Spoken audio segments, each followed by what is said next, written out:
Hermanos, Dios los bendiga. Bienvenidos a un segmento más de Meditación y Befi, Caminando por Fe. Es una bendición poder estar con ustedes este día miércoles, a mitad de la semana, día también de servicio, y poder compartir estos segmentos de meditación en nuestra serie Caminando con Jesús. Estos días hemos tratado estos temas que vienen del libro Más que un carpintero, en el cual demostramos o buscamos también demostrar con argumentos bíblicos la existencia de Cristo, ¿verdad? Entender quién es Cristo. Y cuando nosotros conocemos quién es Cristo, podemos caminar con Cristo y podemos entonces empezar, así como Él, un caminar de fe. Para poder conocer a Cristo debemos entender que quién es Jesús, quién es Cristo. Y eso lo miramos el día lunes. Miramos que la Biblia nos enseña, nos muestra que Cristo mismo se introdujo como Dios. Los apóstoles nos enseñan que Jesús es Dios. Y todos los demás escritores del Nuevo Testamento nos enseñan que Cristo es Dios. La Biblia, en tanto el Antiguo como en el Nuevo Testamento, nos enseñan que Cristo es Dios. Jesucristo es Dios. El día de ayer miramos también, el día martes, ¿quién era Jesús? El hecho de clamar a alguien decir que es Dios, en sí no es algo muy complicado de decir. El hecho es demostrarlo. Y Jesús no solamente clamó ser Dios, sino que demostró ser Dios. Jesús miramos que no pudo haber sido un mentiroso. Porque si hubiera sido un mentiroso, no hubiera sacado nada de provecho de su mentira.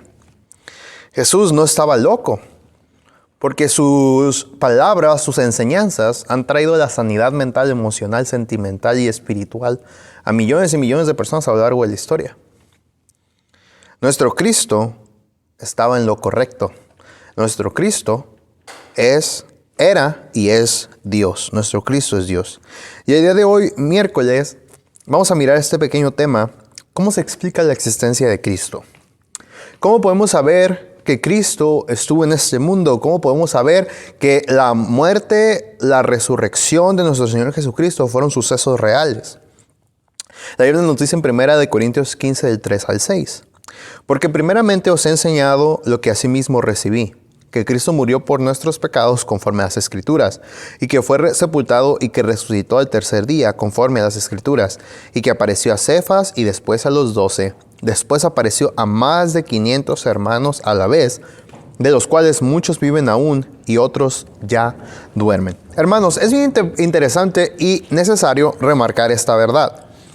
Mucha gente rehúsa reconocer la existencia y más aún la resurrección de Cristo, argumentando que eso no se puede comprobar científicamente. Y si somos honestos, tienen razón. Científicamente no podemos comprobar la vida y la resurrección de Cristo. Para que algo pueda ser comprobado científicamente, esto debe ser repetible dentro de un ambiente y circunstancias controladas. Este accionar o este evento tiene que ser sometido a los pasos del método científico. Hipótesis, experimentación, comparación de resultados, etc. Por lo mismo responde a hipótesis diversas. Sin embargo, el método científico no es aplicable para los hechos históricos, porque los mismos hechos históricos no pueden repetirse en un ambiente controlado. Por lo tanto, no pueden ser sometidos al método científico. La existencia de Cristo no se puede comprobar por medio de la ciencia. La resurrección de Cristo no se puede comprobar por medio de la ciencia, porque es algo histórico, es algo que ya pasó.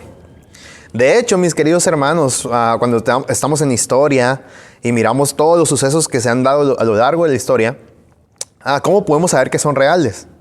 No los podemos volver a hacer de nuevo. No los podemos manifestar o ejemplificar en un ambiente controlado como lo pide el método científico. Pero ¿cómo lo sabemos? ¿Cuál es el método para poder corroborar la historia, para que sepamos que la historia es verdad? Este método se llama el método histórico legal y sirve para determinar la veracidad de los acontecimientos históricos. Este tipo de método utiliza 3 testimonios: testimonio oral, testimonio escrito y evidencias. En el caso de Cristo, las pruebas orales se han preservado de forma escrita. En el versículo que miramos al principio, 1 Corintios 15, de 3 al 5, se nos dice que Cristo Jesús murió por nuestros pecados conforme a las Escrituras, fue sepultado y resucitó el tercer día. Conforme ya estaba escrito, y Cefas, o sea, Pedro lo vio, y los 12 lo vieron. Y después más de 500 hermanos a la vez lo vieron. Y luego Pablo dice, y al final como un abortivo me apareció a mí. Todas estas personas dieron testimonio y su testimonio quedó escrito. Nosotros vimos a Jesús. Lucas 1, del 1 al 4 dice, puesto que ya muchos han tratado de poner en orden la historia de las cosas que entre nosotros han sido ciertísimas, no lo dudamos, sabemos que esto pasó.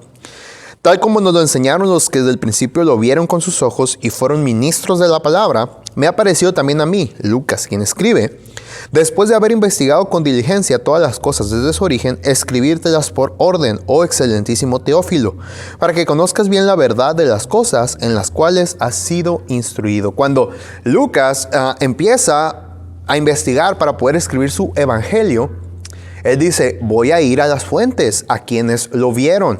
Y él recapituló de las personas que estuvieron, que caminaron con Cristo, que le vieron resucitado, sus testimonios orales. Y los ordenó de tal manera que conformó su evangelio. Eso es lo que hizo Lucas, eso es lo que hicieron cada uno de los evangelistas. Juan 19:35 nos dice, y el que lo vio, o sea, Juan, da testimonio y su testimonio es verdadero, y él sabe que dice verdad para que vosotros también creáis.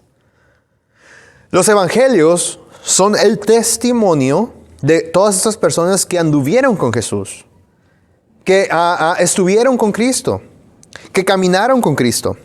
Los escritores del Nuevo Testamento dieron testimonio de la veracidad de Cristo, de su vida, su muerte, su resurrección. No solo eso, hermano, sino que dieron su vida por la verdad que defendían. Ahora bien, muchas personas a lo largo de la historia han muerto por una mentira, pero no sabían que era una mentira. Todos estos hombres dieron sus vidas por Jesucristo, quien asimismo dio su vida. Si alguien hubiera sabido que esto era una mentira, Cristo lo supiera, como miramos el día de ayer, y sus discípulos lo supieran. Pero los mismos líderes, los que comenzaron, dieron sus vidas por esta verdad. Nadie, dispuestamente, muere por una mentira. Pero sí, una verdad es tan fuerte, puedes ir hasta la muerte por esa verdad. Y estos hombres, estas mujeres y nuestro Salvador Jesucristo estuvieron dispuestos a ir aún mismo a la muerte. Porque lo que ellos decían, lo que ellos enseñaban, al Cristo que predicaban, era y es la verdad. Qué hermoso mensaje, qué hermoso testimonio podemos tener a la luz de la palabra de Dios. Y no solo eso, sino que más alrededor de cada uno de los libros del Nuevo Testamento, la manera en la que han sido preservados, nos muestra, mis queridos hermanos, que los datos históricos manejados en la Biblia son verdaderos. Los descubrimientos arqueológicos, los descubrimientos antropológicos que se dan solo corroboran más y más la palabra de Dios. La palabra de Dios es un texto espiritual y es un texto histórico fiable, totalmente valioso, y nos habla y nos da testimonio de nuestro Señor Jesucristo. Hermanos, espero que haya sido de bendición este pequeño tiempo. Nos vemos con la ayuda de Dios en la tarde y el día de mañana también en un segmento más de Meditación y Befi, Caminando por Fe. Que el Señor les bendiga.